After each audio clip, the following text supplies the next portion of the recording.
Hey everyone, thanks for joining us. My name is Manny Tejeda. I'm one of the sales and support specialists at Foto. I appreciate all of you taking time out of your day, especially nowadays, to join us and learn some new techniques. Audio is one of the hardest things for people to understand because they cannot see it, especially photographers and some beginning videographers. Today, we've had the pleasure right now of joining Ryan White from Rode. He's able to help us understand this. He has plenty of experience teaching and performing with audio. Myself, I come from basically DSLR and mirrorless world in which I shoot live events. I use them for concerts, for bar mitzvahs, weddings, and honestly, personally, I've been using Rode for about 6 years now. It's been a fantastic experience. Their user interfaces, it's been fantastic. We have small products like the Rode WirelessGo. I don't know if you can see that there. There you go. Like these fit on cameras like this, very conveniently for wireless audio. No one's gonna bat an eye when they see that. I answer questions based on these products all the time in front of, on the sales counter, and I can only answer so many questions. Ryan White, he's actually more experienced than I am, and he'll be able to help with that. So Ryan, here's your show. All right, Manny. Thank you so much for having me, man. Thanks to you, Yeah. PhotoCare. Always love doing this. Today, we're going to give a very full rundown of just what Rode has to offer, too. So thank you so much for your experience and everything you guys do. Yeah. I will also let everyone know that in the chat section, you can definitely talk to me. But most the big important questions, please keep them to the Q&A, and we'll try to answer that throughout. But larger, more complex questions, I'll leave for Ryan to answer after his presentation. Thank Great. you very much. And Manny, we'll keep that going throughout, too. But I just want to give everybody a heads up that, I've saved the tech portion of this, meaning the closure, the how does this really get switched? We're going to do a full rundown of the video mic line and everything that it has to offer. Inside of that, you're going to see feature after feature, and I'm then at the end going to really close in on all of those features with a couple graphics, definitely some explanation, and throw you some lingo, but please bear with me on that. It's coming towards the end as well. So save that for that part and the Q&A, but jot it down, throw it into the chat, and we will definitely get to them as we go as well. So, and Manny, feel free to, if there's something pertinent, jump in, please. Would you like me to go ahead and share this presentation? Yes, please. Your turn. All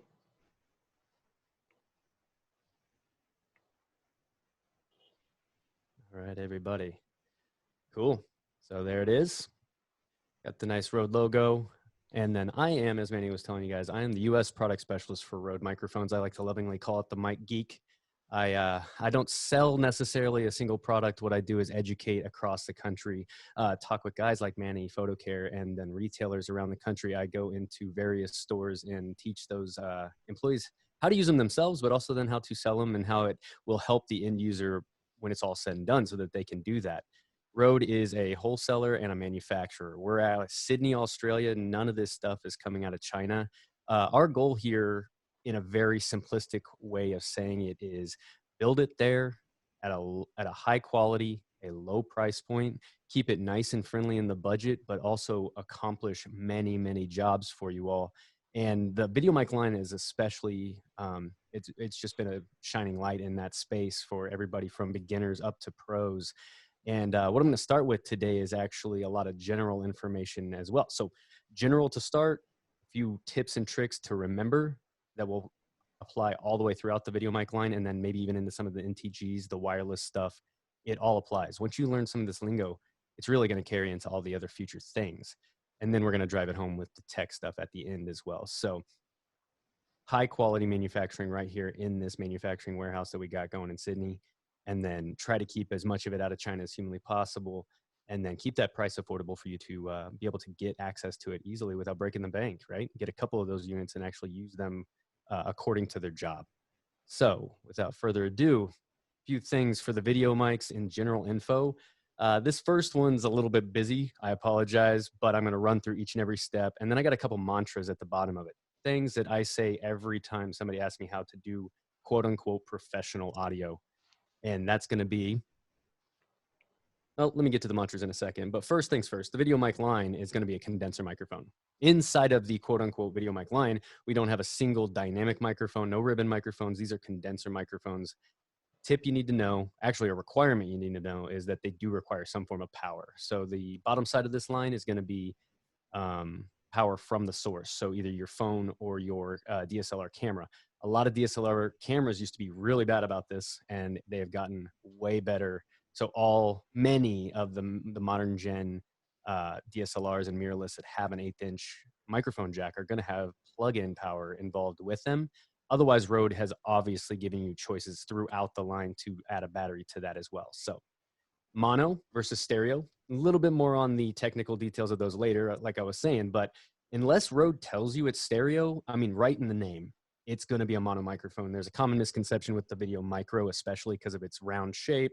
It looks very small and compact. It's got the rejection ports that look, there you go, man, he's got it. Yep, it's going to look kind of like it could be stereo. I promise you it is not. It is still a directional microphone. More on that later. Mono is typically, in general terms, used for dialogue. We got one source, my face, this pod mic right here, right now. Its job is only to capture me, finish the job.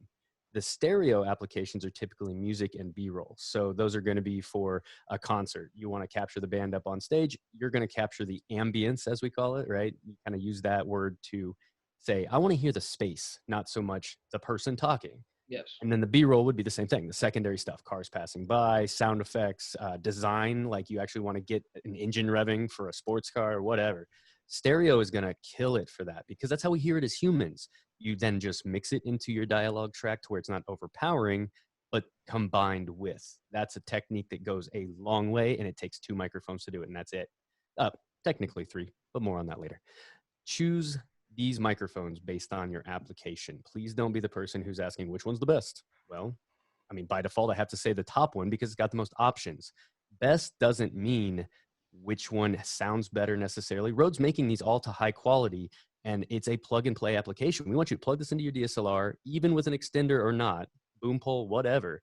But your application is way more important in the question than which of the video mics you can get. You buy that micro at $60, it's incredibly powerful, but if you use it incorrectly, it's not powerful at all.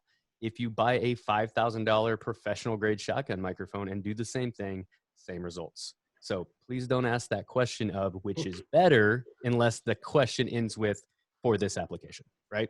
I'm not trying to be mean about it. It really is just going to be my answer. I'm going to say they're all good. And then I can say that about some competitors as well. They're all good. But if you use them incorrectly, it doesn't matter at all. So my mantras.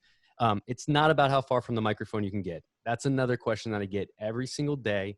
And it's about getting that microphone as close as humanly possible without ruining the shot. Right now, I have decided objectively whether it's great or not. I'm literally just on a laptop. It's 2 inches away from my face.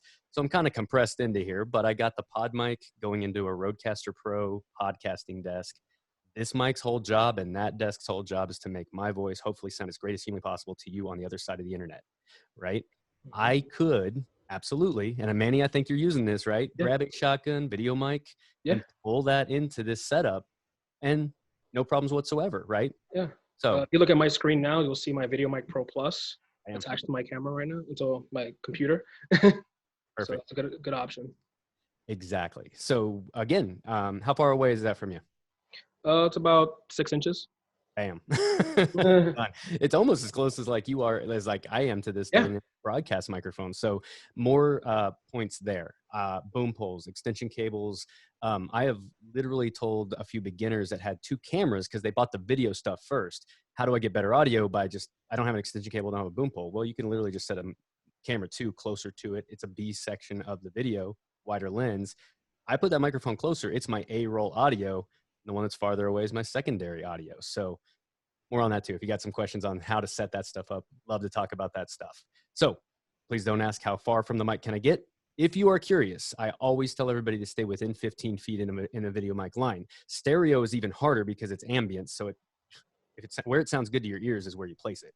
But a shotgun microphone for dialogue, if you back up 15 feet in a gymnasium, it will not be good. If you put a WirelessGo on their lapel, 6 inches, 3 inches away from their mouth, it will be wonderful, even in a really reverberant gymnasium or church or something like that. So keep that in mind. Mantra number 2, what makes you more professional is not what you capture necessarily. I always have to put that disclaimer out there that yes, it is important that I get good audio right here. But if I have a air conditioner running right now, if I have music in the background, if my kids are running around, et cetera, et cetera, et cetera. I'm using pandemic locked in house style audio problems right now. But if I'm out on the street corner again doing that interview, same thing. Church bell rings off in the distance, or the cars are louder than my source, et cetera, et cetera, et cetera. What makes me a professional is getting rid of the bad audio, not necessarily capturing the good. It is very easy for me to just sit here in my room, put this microphone really close to my face, and make sure that level's good. The final step that takes you one step further is getting rid of the bad. Get rid of that extraneous train. Like, I don't know, it's always trains and airplanes. They're loud. Yeah. Airplanes flying over your head, Oh trains yeah. whipping by. I mean, you got two options. You either use these microphones to your advantage to minimize, or you wait and record when it's not there. And re-recording sucks. So everybody knows that, right? So that's some general information to drive home a little bit more on this line. So the video mics go in this order. That's based on basically feature set and price point for the most part. But in general terms, what I like to generalize for my customers is the left side of this line is for beginners. I don't mean any insult to this. It's literally just the person, like a mom and dad, who say, I just want to record the kids. I really don't want to push 14 buttons. I want to just plug it in, point it at that kid, and do my job and just record that video, right? It's great for vloggers who are simply run and gun, and it might be extraneous noise wherever they go, but they need options for 6 inches away. Like they got a little tripod or a monopod or something that's just right out at arm's length. Perfect solution just for run and gun quick setup. It's super affordable. So Yeah, it's like what, $60? $60 for the micro, 99 for the Go, 150 for the regular.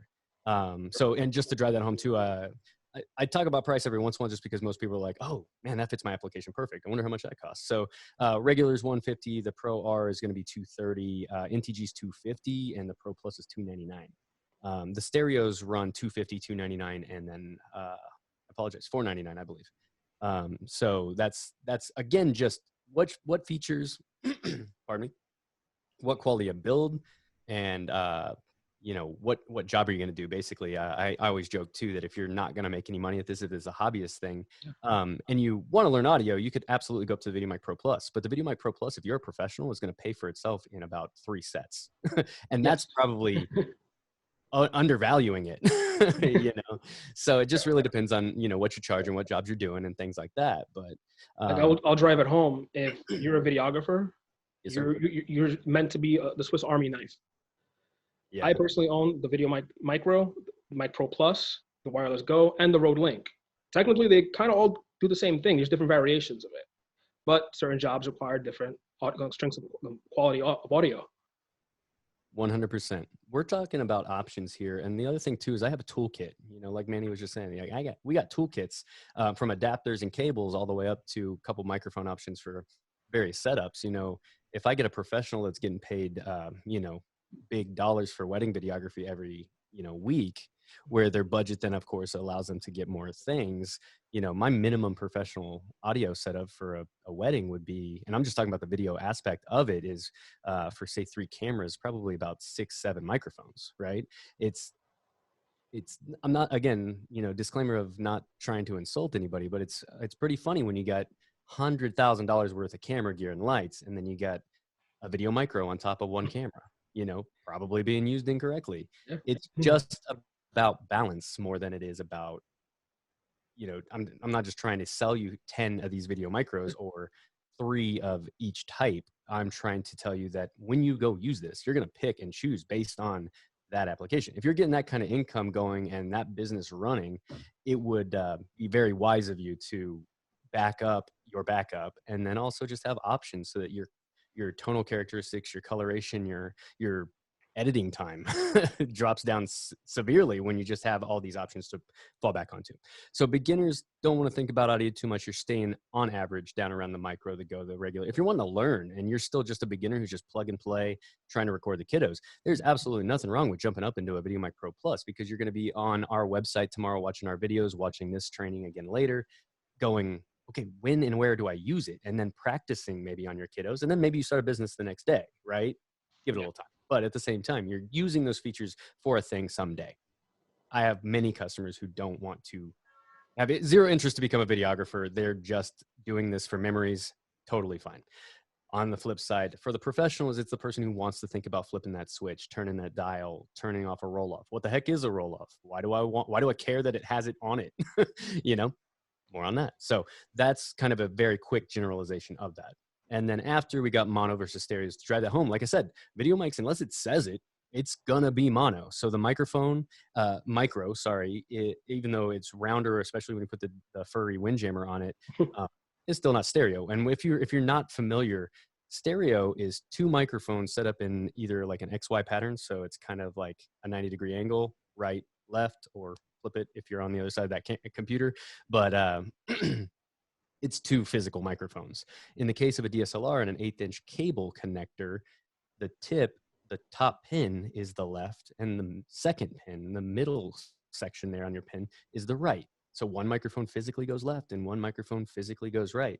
And then in post-production and or that recorder, they've decided that they go left and right stereo on print.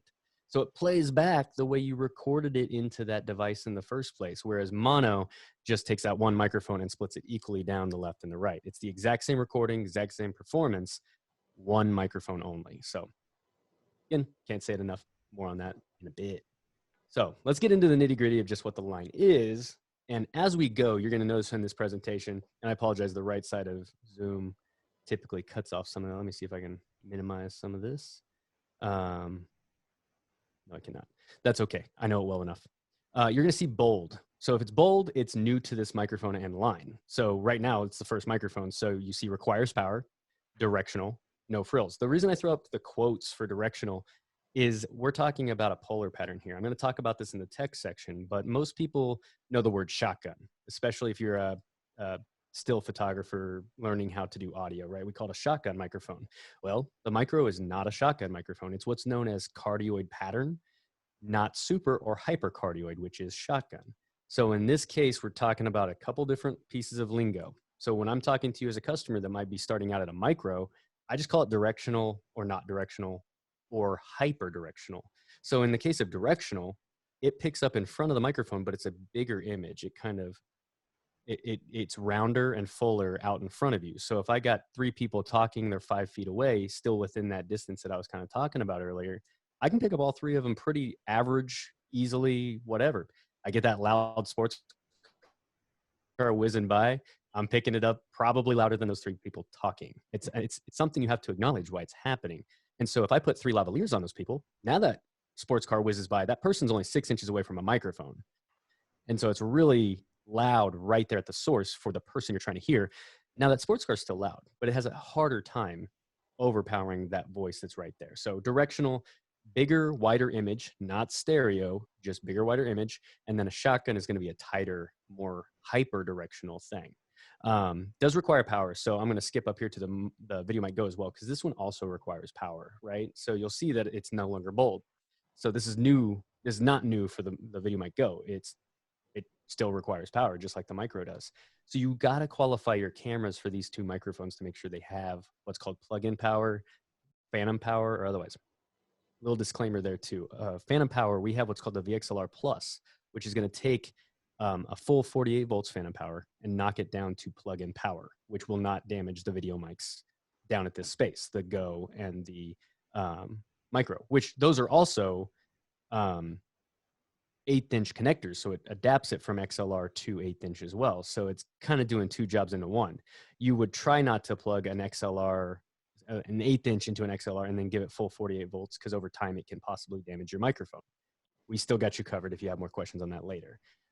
So Video Mic Go requires that power. It is now hyperdirectional. Again, that's just the lingo. We call this shotgun in the industry. That just is a word because of how a shotgun, like the actual gun, sprays its pellets. It's it's ammo. Widespread.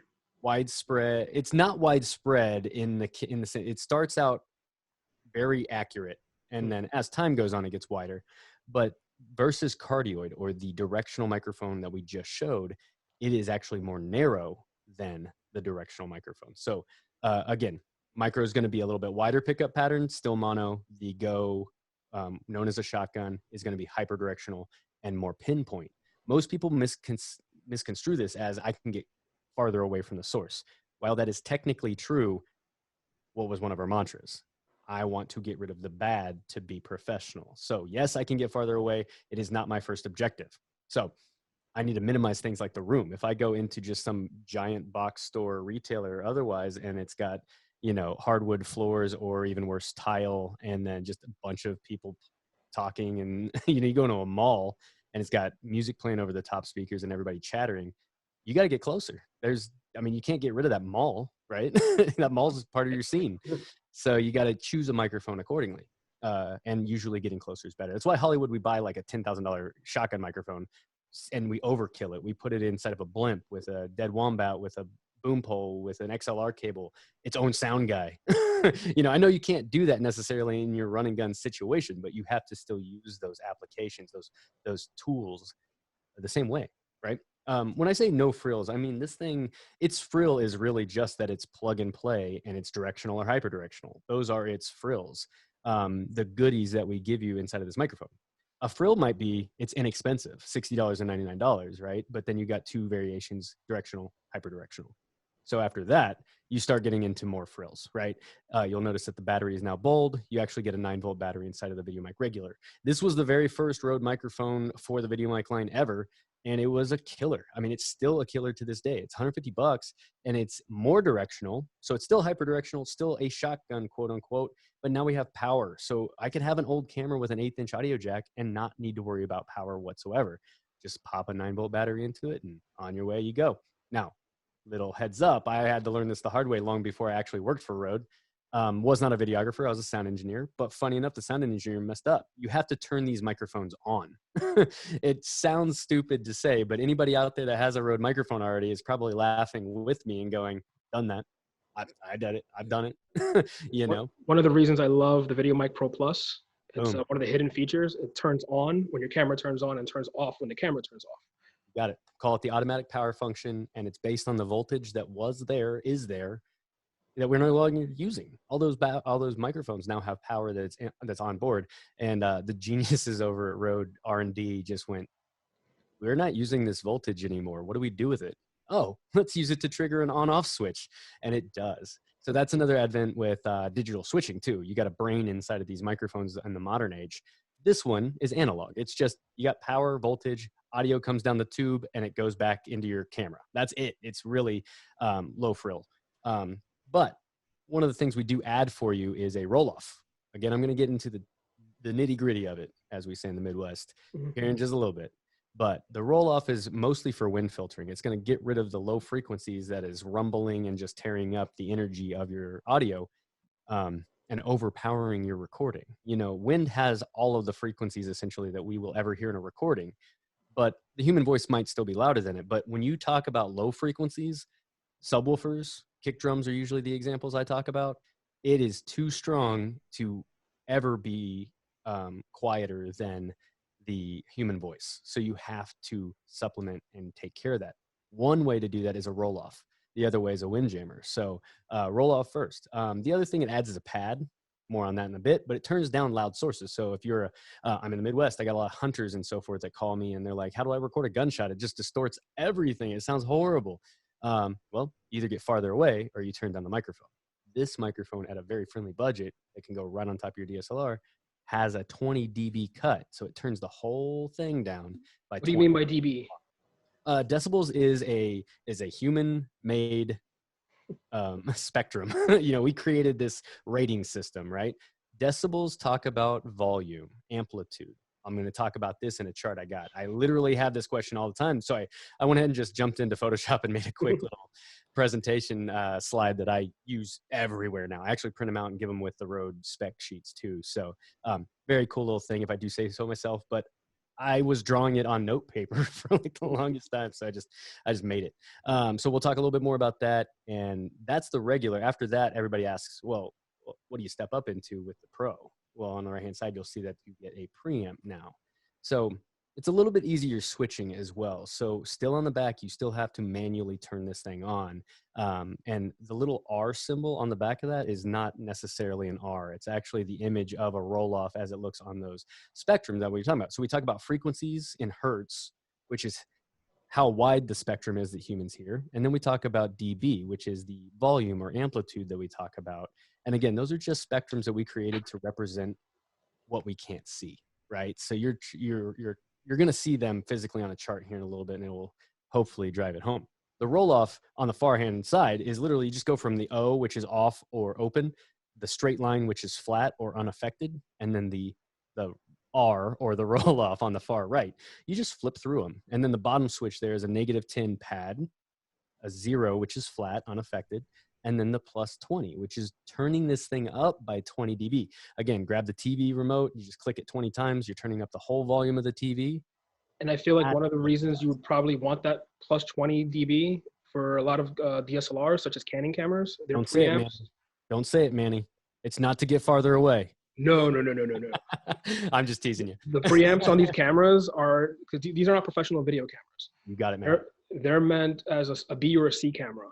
Their audio capabilities are not that good. You will hear a lot of, the signal to noise ratio, there's too much noise. Without enough signal, you will get a lot of noise. So yes, give it some signal, +20. Love it, man. You drove it home, man. That's exactly what this is for. First and foremost, I'm going to go, and I actually have a slide here too on setting up the signal into your camera. So hopefully it'll help. It is in fact Canon. I had earlier days before Rode, I was a Canon 5D user. And again, not the videographer. I was just the audio guy that a boss was basically like, here, can you do this? Sure, I think.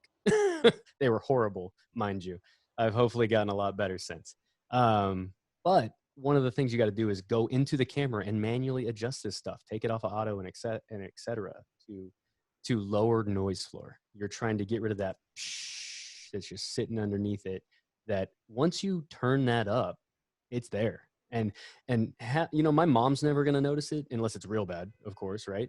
But on the day-to-day, you as a pro, your job is to get rid of that bad. So if you keep that low and your source louder, your life is going to be 10 times easier. And that's probably not giving it enough either. 100 times easier when you're actually back editing this thing in Premiere Pro or whatever. So you're going to get to boost the level here with the Pro. After that, we upgraded this baby. And again, Manny was talking about it. He's got it there. You'll notice on the back of this now, you actually have digital switching. So instead of that analog little toggle switch, which becomes noisier, it's also harder to manufacture with a bunch of the, you know, if you add a new feature, you have to add a new switch. With digital switching in the VideoMic Pro now, we have the ability to actually press 2 buttons at the same time to add a new feature. So if you look over on the right-hand side, first and foremost, actually, let's talk about battery. Rechargeable lithium battery in this guy now. So 100 plus hours of play on this, and you recharge it right from the microphone. We gave you the charger as well.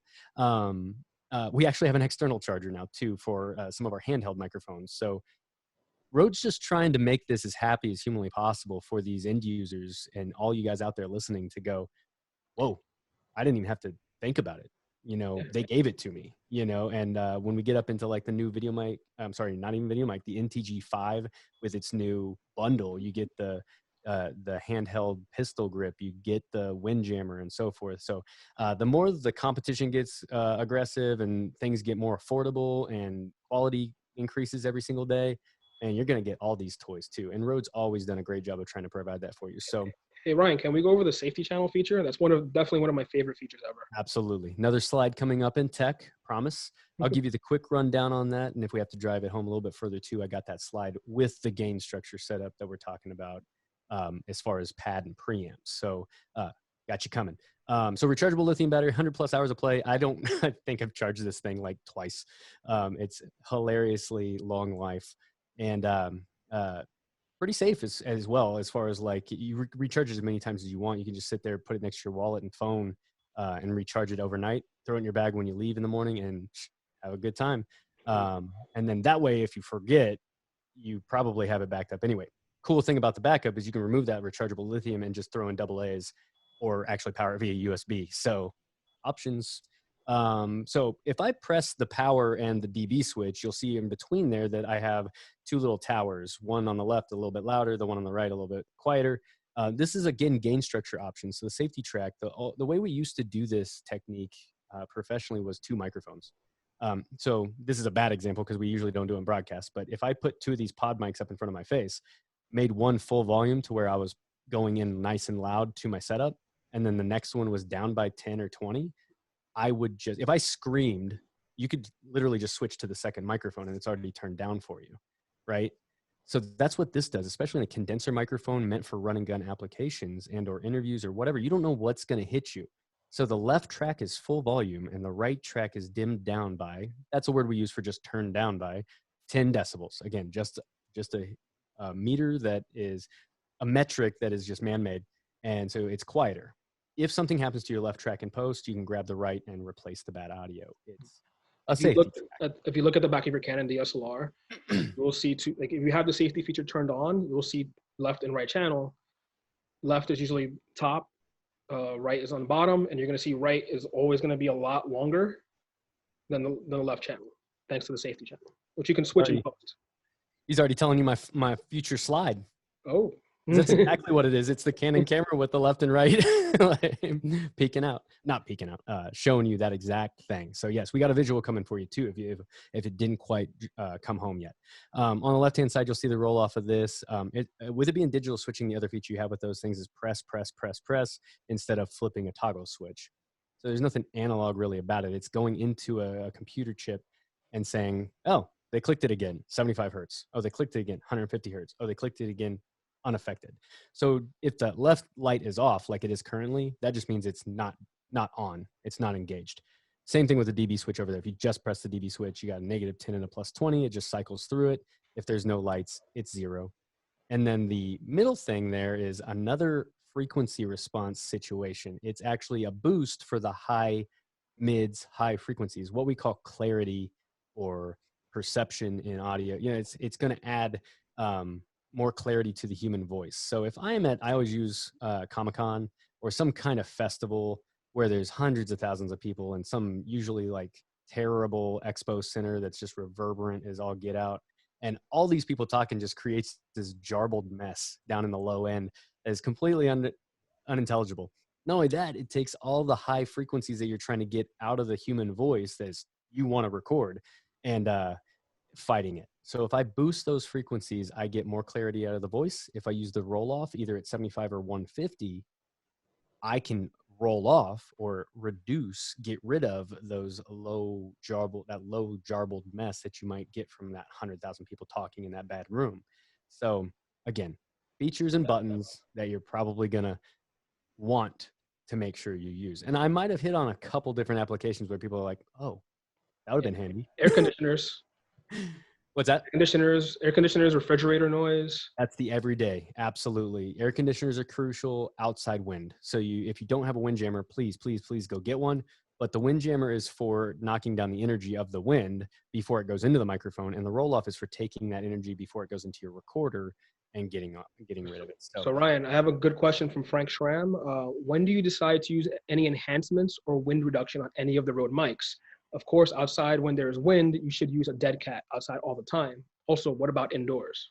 Absolutely. So there's actually a stair step here as well. And I sound like a broken record. Jeff on the other side is probably chuckling a little bit because I just drive this home. I joke that I could tell my dad all this stuff every single day. And eventually he'd get the jargon, he'd get the lingo and go, oh, I could do this. It's fine.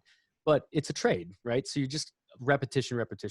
So the stair step for wind filtering, as it would probably be called, the best way to call it in a simplistic form would be, we give you a foam windjammer. You look at the VideoMic Pro Plus right here, we give you that foam windjammer.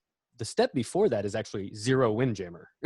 You can take that foam right off. If I'm in a studio, if I'm in this room right now, no fan, no air conditioner, in a smaller room and place that right in front of me, I don't need that windjammer. What happens though when I put it on a camera and start moving? Wind. First thing first, put that foam windjammer on it. So it's for a indoor motion shot. Now, it might not be just like a pull focus type move into shot type situation, but if you're running around that Comic-Con expo, You're generating wind. but you're creating that wind. You run, you're definitely creating a lot of wind. That mic is still capturing what is blowing past it. Okay, so then we actually have the option for the Video Mic Pro, the Dead Cat Video Mic Pro Plus. We apologize. Like, dead cat is an industry term. Rode didn't do that. We've gotten the angry calls before. No cats are harmed in the making of this. Totally artificial. That disclaimer being said, please, please, please get one, because as soon as you step out that door, I don't care if it's a 0 mile per hour wind, you need this thing. Because what happens as soon as you start recording? Wind. Absolutely. Yeah. Murphy's Law Murphy just kicks you right then. I mean, beautiful day. You know, when I was a kid, I got like one of those remote control airplanes or whatever. Took it outside. It was a 0 day. We had waited for this because it was a cheapo, lightweight thing. As soon as you start flying, it's just like, where'd all the wind come from? Same thing. As soon as you start recording, that wind's going to kick up. So throw that windjammer on. The last step is a blimp, the big old, honking Zephyr that goes on top of the shotgun, like the NTG series microphones. That is actually what's the common misconception there, is that it's still another place for insulation. And that insulation is 2 inches of dead air between the outside of the blimp and the inside where the microphone capsule is. So you got the dead wombat for Rode, which is the furry windjammer outside.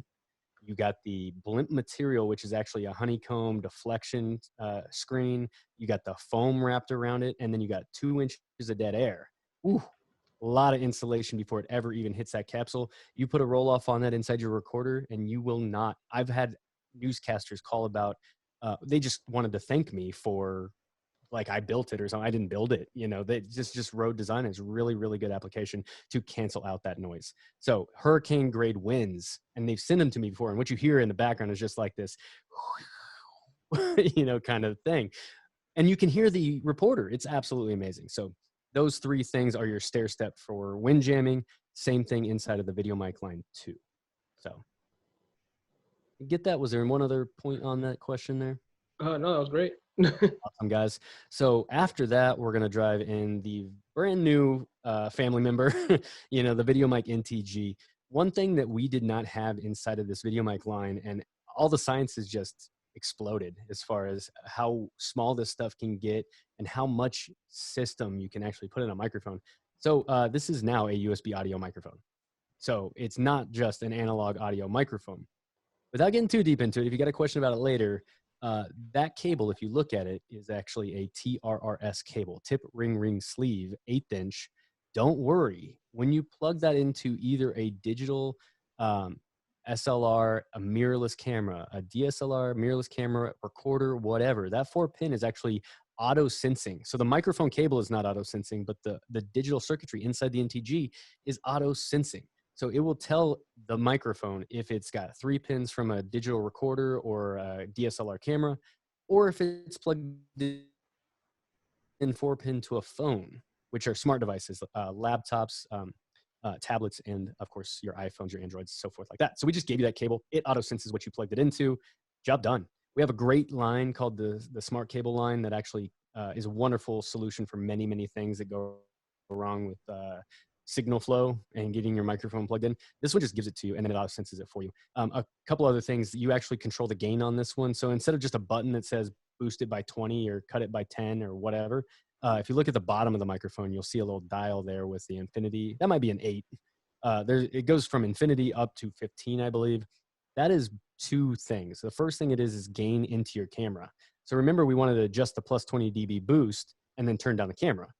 Same thing here. Turn down the camera to 1 and then use this dial to fine tune your levels. I always aim for about 80%, let's say 75%, because you don't want to clip. So if you're on a meter, and I'm going to talk about this in a second, you don't want to hit the red. You don't want to hit all the way up at the top of that meter. This dial allows you to simply just whoop, whoop. And you can do that live with this one. The old way of doing it with just pushing a button was not as accurate. You'd hear it drop because it's like 20, zero. I mean, it just goes whoom. So you could do that in between shots, but you would not want to do that in real time. With this, you could fine tune it like instantaneously. Somebody starts getting a little bit excited about the story they're telling. If I'm an audio engineer, I can literally just grab that and just go, "Oop." So a little bit more flexibility. Still have the safety track. You got a pad. You got the 150 hertz roll off, 75 hertz roll off, the high frequency boost. You even got digital indicator for clipping. So if your signal's coming in a little too hot to the microphone, you see a little waveform of the line. You can actually see that. So plenty of features on this microphone. Ryan, since it has an integrated battery, how long does it last? 30 hours, give or take, right? So it is a smaller battery than the VideoMic Pro Plus, but it's not a dedicated thing. It's built into it. In all 6 years of my working for Rode microphones, I've never gotten one single call about an internal battery being a problem. I know our tech guys have gotten a few, but I'm talking like, I'm just spitballing here, but less than 2% is our fail rate on all of our gear. And I don't know if they've never called me and said, and in this conversation, ever said that they repair those often. They don't. So if you're worried about an internal battery, grab the VideoMic Pro Plus, totally fine. But these are great. But you do only get 30 hours here instead of 100 plus. So keep that in mind as well. It is, again, USB. So you charge it via USB. You can power it via USB. You can literally plug it into your laptop and use it as a USB microphone. So I got to drive that home too. Once you do use it as a USB microphone into your computer, say you're doing a voiceover after you did that recording out on the street with that interview, you do a voiceover, you plug it right into your laptop. It becomes the sound card for your laptop. That 1/8" jack that's TRRS becomes a headphone output. You can actually plug in your headphones now and monitor the microphone directly right inside the body. It's unbelievable. They took the music industry and a lot of the stuff we're doing with USB microphones and added it to a video microphone. Cool. So it's definitely great for voiceovers. 100%. It's both all in one job, So if you need versatility and you want to kind of save a little bit of money, that's a wonderful place to start. And the final thing that I'll drive home here is the Stereo VideoMic Pro, 2 microphones inside. Still a 9-volt battery, still has the preamp, but it's dual directional. So that micro, it's essentially having 2 of those microphones right on top of each other, left and right. And we use it to emulate how we hear as humans. So anything you might record where you're like, this sounds, you're out on the street recording a street musician, that's how I'm listening to it. So you still want to get as close as humanly possible without ruining your shot. But I absolutely want that in stereo and kind of grab the whole vibe of that street and what's happening there. If somebody is also going to be interviewed, then I'll grab a dialogue microphone, a shotgun microphone, and do that as well, adding them both to my video in post, right? So it's a huge feature upgrade and everything like that. So I just looked at the time. I'm taking a little bit long on that. So I promised tech. So I'll drive this in. Directional. This is what we call a polar pattern. This is cardioid pattern. If you look down there, a little shout out to stereo, dual cardioid. This is the nerdy stuff. Like I said, I'm the mic geek, right? So on axis, this is like you're looking at the top view of the microphone. Like it's pointed at my face and I'm looking at it from up here. Okay. So the front of the microphone is where it says on axis there. The back of the microphone is right there where it says null point. All you need to know here is it's 3D, so it's all over. But the microphone itself, the tech inside of it goes in towards the microphone and completely receives it. As it moves to the side, it gets quieter and quieter. It just fades away. Once you get all the way back to the back side of that microphone, it's rejecting it as much as humanly possible. An example I always use for this, and well, a mantra I kind of just repeat, is put the bad noise behind you. If you have the Video Micro and I'm at Comic-Con, I'm interviewing the person behind their booth, the back of that microphone is pointed out at the space where everybody else is chatting. I'm still going to try to get that microphone as close as possible without ruining the shot. And then I'm going to put the bad noise of the people behind me. And then if it's a shotgun microphone, you actually get it more 30 degrees off the backside twice. And again, this is 360, so it's all the way around the microphone at about a 30-degree angle, right? And north is front of the microphone, correct? That's right. North is front of the microphone on axis. The backside of a common misconception with a shotgun microphone is that the back actually lets a little bit of audio into it. So again, if you got that loud train, or that better example is a loud airplane flying above you, you're doing an interview and you got it on a boom pole and that microphone's sitting like this and the back of the microphone's over here. Literally, you're amplifying the airplane.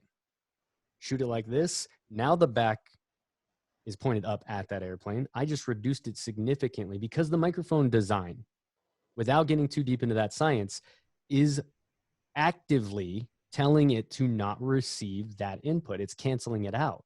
Whereas the front of the microphone is 100% on axis, it's going to grab it as much as possible. As you turn that microphone around, it turns it down. It's almost like because somebody grabs a fader or that TV remote and just goes, you're getting quieter. Oh, now you're louder.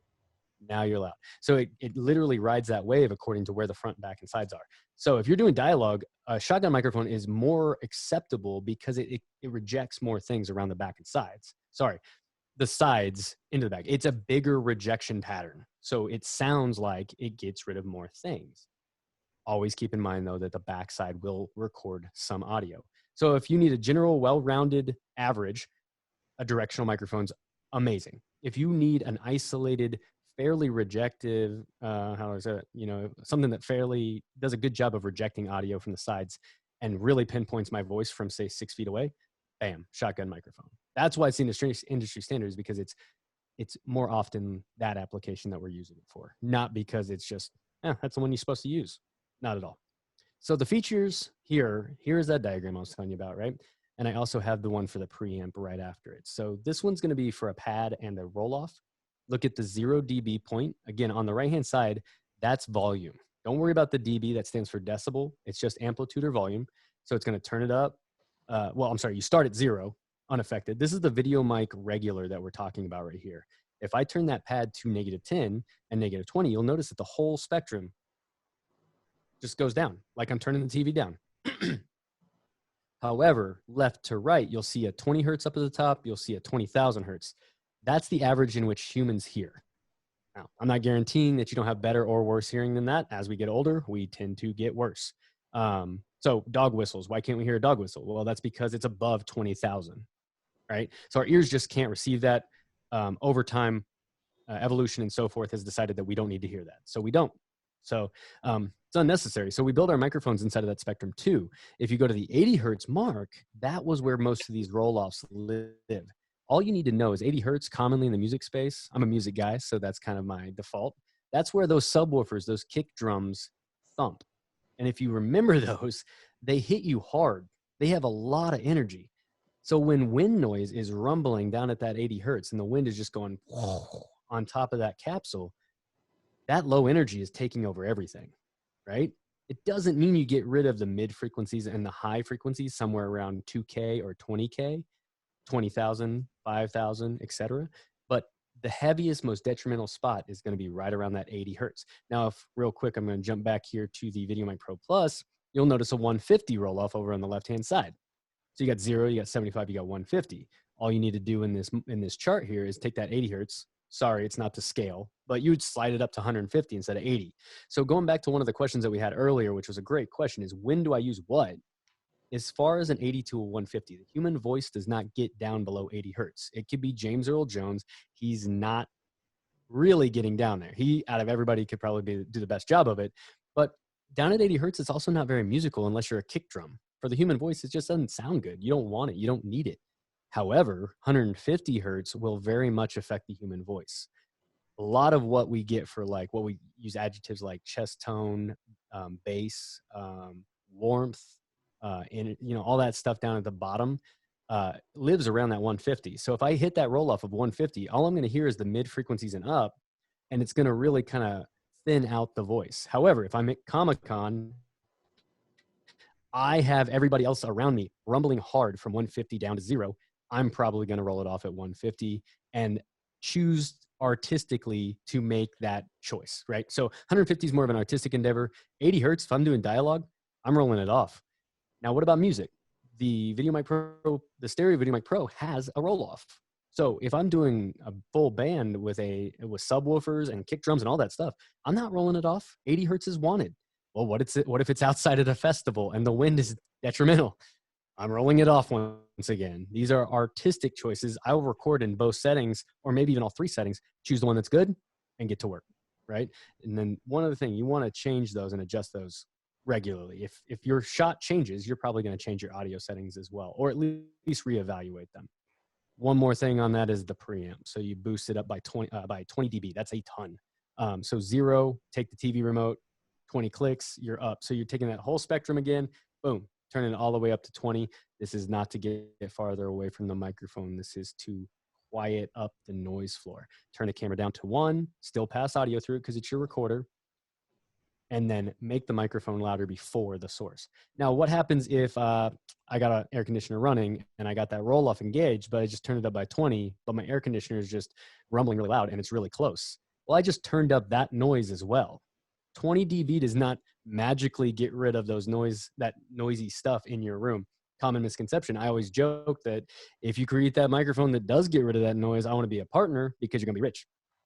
These are things that we actively try to get rid of by either turning them off or editing in post, which please don't do that. Try to record it well first. Then you can actually use these tools to compensate, right? That's what these are for, is to evaluate your setting and then change it. It's an artistic endeavor all the time. But I'm going to start with plus 20. If it's clipping, distorting, then I'm going to go down to 0 and then -10 finally. Drive that home with the actual image inside of that camera, right? So as we were talking about, Manny, this is the 5D, I believe. And Yep. first, take it off of auto, please. You want to do it, much like your still photography, much like your videography. You do it. You don't often put it in auto because things go awry, or it's just kind of meh. I got an iPhone. I can take a pretty dang good picture with an iPhone, but I better be able to, as a photographer, be able to do a better picture with a manual mode on my Nikon, or etc. So first things first, take it off of auto. What auto does is ride the levels. If it's loud, it's going to squash it down. If it's quiet, it's going to crank it up. You get this roller coaster effect if you actually are pretty close to the microphone. Otherwise, you just get this unbearable noise floor at the bottom of it, just shining through the whole time. And you hear it just as much as the people talking, which is absolutely annoying. And it's a distraction. So final thing is look down at the bottom meter. Don't worry about any numbers that you ever see on these meters. If it's vertical, if it's horizontal, if it says 0, or if it says 100, if it says -40, or if it says -infinity, it doesn't matter. What it matters is that percentage scale that I was talking about. This is the overall level in which you can turn up your sound. So if I'm recording Manny and Manny talks and he hits the 0 point in a digital space, it's going to clip and distort and go bad. Red, you're dead. That's what we joke about. I teach in my classes, I want an average of about 75%. So that 12, guess where it's at? Just happens to be at about 75%. That's what you're aiming for. So that white dot is an indication of a still frame of a level from a microphone hitting that point. What do you notice about the right channel? Well, it's dropped down by a few things. So that is actually engaging. I engaged the safety track, and the safety track is down by 10 dB. So the left is full volume, the right is down by 10 dB. But the same thing applies. If that 12, the one on the left, goes up to 0, I can grab that right track, which will probably now be around 12, and replace the bad audio. So you're setting up that gain structure manually. You open up your window in your meeting, we're in a meeting, in your menu, and you adjust it. You literally turn the dial and crank it up, crank it down, add the 20 dB from the microphone or don't, and get closer, get farther. Ask your talent to actually present it the way they're going to present it. If you can't have somebody do that, it's a newscast and you just got to get the shot, the safety track will save you so often that you couldn't think it enough, right? And again, we used to do this manually by just taping 2 microphones together and actually turning one down. So this is actually now built in. So safety track. Manny, that is what I got for you guys. So where are we at? Well, you answered most of the Q&A questions already. Excellent. Does anyone have any last second questions before we steer it home? We did have one interesting question that myself and Jeff Kleinberg answered earlier. I think Excellent. everyone should hear this one because there's one product that you didn't speak about. Her question was, she's a dance educator who is transitioning to teaching dance digitally. What would a movement practitioner need in order to get the best audio possible while dancing and moving? I currently am just using my computer audio, but believe it could be better. Please help. Thank you. I myself steered towards the Rode WirelessGo because how compact it was and a TRRS connection. Do you want to elaborate on it? Dude, you drove it home. And Rode actually just released 2 brand new videos that are absolutely amazing. I actually did just do a how to make your presentation audio better class not too long ago. And I actually watched these videos the day after I created my presentation. I'm like, oh my God, this is my presentation. Like, there's 2. Go to Rode.com or go straight to YouTube and search for Rode microphones. Go to our official page. You will actually find them really close to there. But you are absolutely correct, Manny. You and Jeff, and Jeff and I worked on this just the other day. You can take what's called the SC7 from Rode. It takes a 3-pin, which is what the WirelessGo output is, and adapts it to that 4-pin TRRS, which is what your phone accepts. When you do that with a wireless microphone and then tie that to you with either the the lavalier Go into the body of that, you get the smallest belt pack you've ever used. And it's absolutely professional in the sense that you can tie it right to your uniform, your outfit, and then have close proximity microphone, a wireless signal to transmit it over to your laptop. And then boom, that audio goes right in with that SC7 cable. Done. You have to go into the menu settings, so please email us if you do have questions on the final placement. But yeah, you got to accept it inside the input and output, and you're done. Yeah. Lexi actually has a great question. How would you combine 2 audio sources into one camera? Love it. Okay, Lexi, right? Did I hear that right? Lexi, that's a great question, a common one, and I have 2 answers for you here. That is a stereo input. If you remember the Stereo Video Mic Pro or any of the stereo video mics, they have that 2 left and right pin set. One goes left, one goes right, and then a ground. In your camera, you have a left and a right. So guess what you have? You have the ability to decide that left is going to do one job and right is going to do another. If you're doing it live, they will go left and right. You will hear a person left and you will hear a person right. So be cautious of that. If you are doing it in post, I can actually take a WirelessGo, and I do this. I have this. I have a Y-bar split with 2 shoe mounts.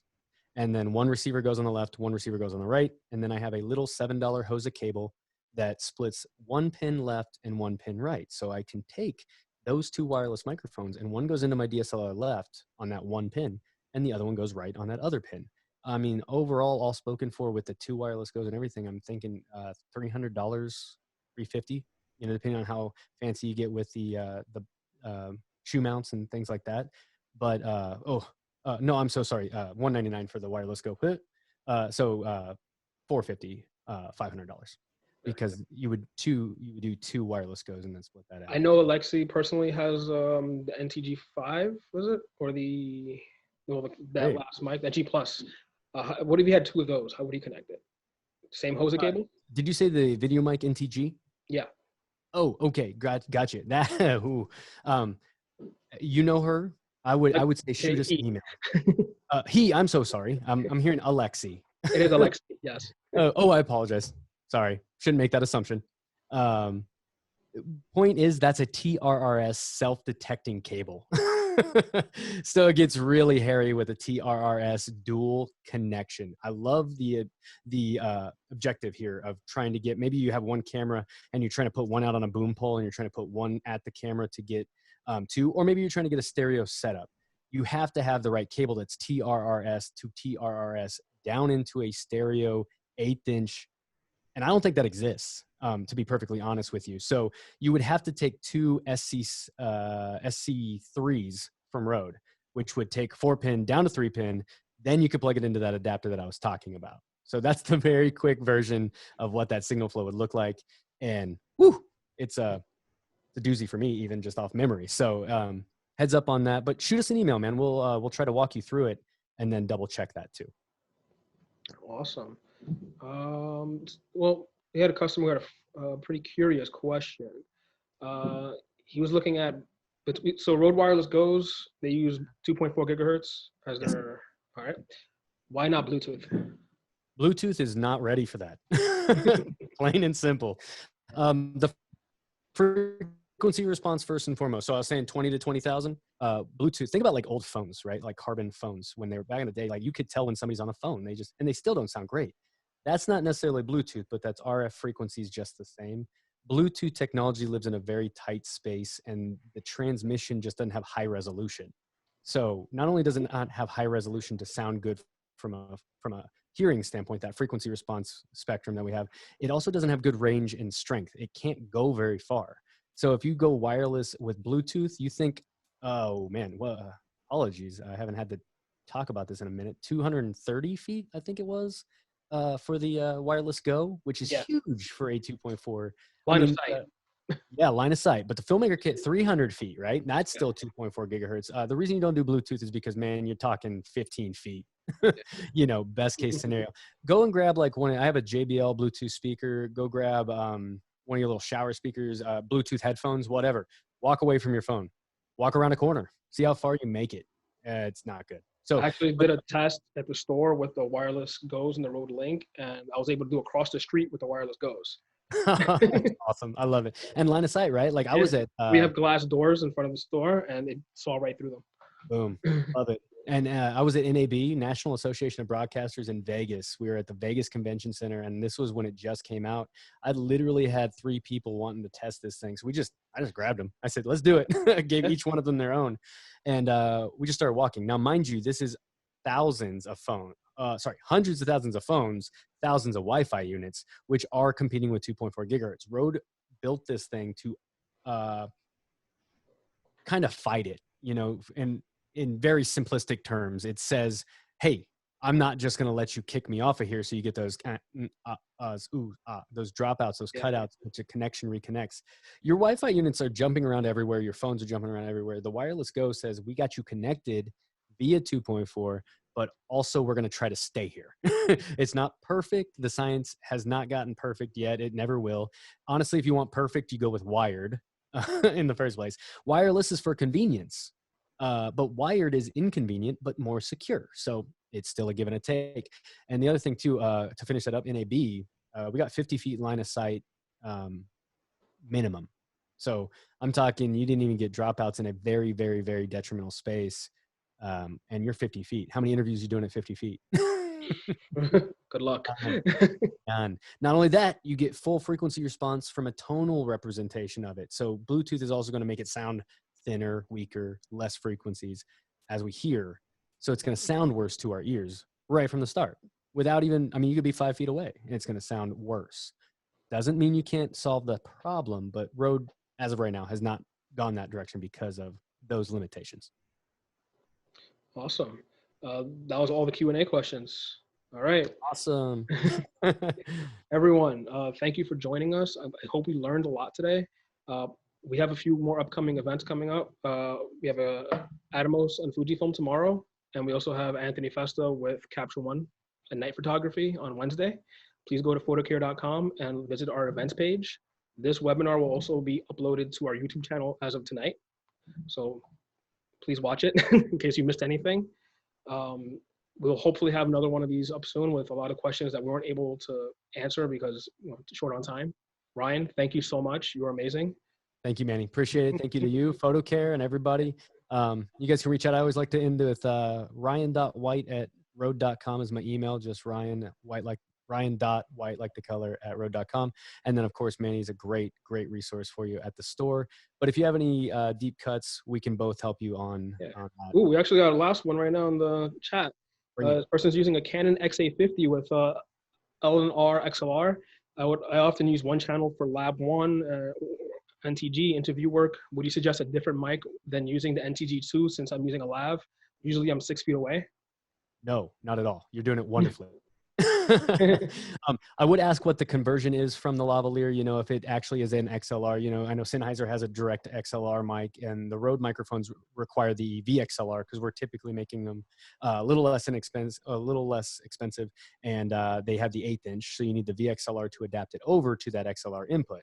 But no, you're nailing it. If I do a professional video shoot, I want that boom pole out over the top 3 feet away, and then that lavalier 3 inches away.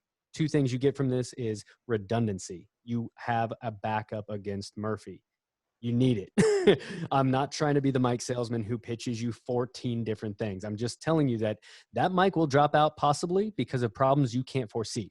So that boom pole has a wired mic going to input number 2. NTG2 still to this day is a powerhouse for us, and it's an absolutely wonderful microphone. It can be powered by battery, or it can just be powered by phantom power. That's going to be close. And now if I put that on the camera, let's say I'm by myself, wireless mic goes close 3 inches away. Now I have a boom pole microphone on channel 2 that's at the camera. What I just added is ambience without it being stereo. Now I might invest in a stereo video mic X or a stereo video mic Pro. Problem with a stereo mic is you need another input. So remember, I don't think I actually drove that home. The stereo microphone, since they're 2 microphones, will in fact require 2 inputs. Now, some cameras will have 2 XLRs and an 1/8 inch stereo input. So you just use the stereo input for one, and then you use the mono input for the second. If I only have 2 XLRs and that's it, I got a shotgun microphone that's the NTG2, and I got a WirelessGo, I will absolutely set them both up for redundancy still, even though I'm farther away. It's still better than nothing. Nothing, you're fired. Something is just reverb or maybe echo, but you can still do it. You should still set your levels. You should still do all that extra work. Then the lavalier gets to them. That's probably going to be your A audio set up into it. And then that's going to be channel 1, your main audio, close proximity, all that stuff. And you have both. If everything's recorded perfectly, I will take that shotgun microphone and blend it just ever so slightly underneath the WirelessGo or the Filmmaker kit or that lavalier, so that I have really close proximity audio that's kind of dry and kind of boring. And I'll add some of the ambience of the room that I'm in. And that's how you finish that professional setup. So it's never bad. That was an amazing answer. Thank you. All right, everyone, thank you for joining us. If you have any sales questions, please sales@photocare.com. If you have any support questions, support@photocare.com. Have a great evening. See you soon. Take care. Thanks so much.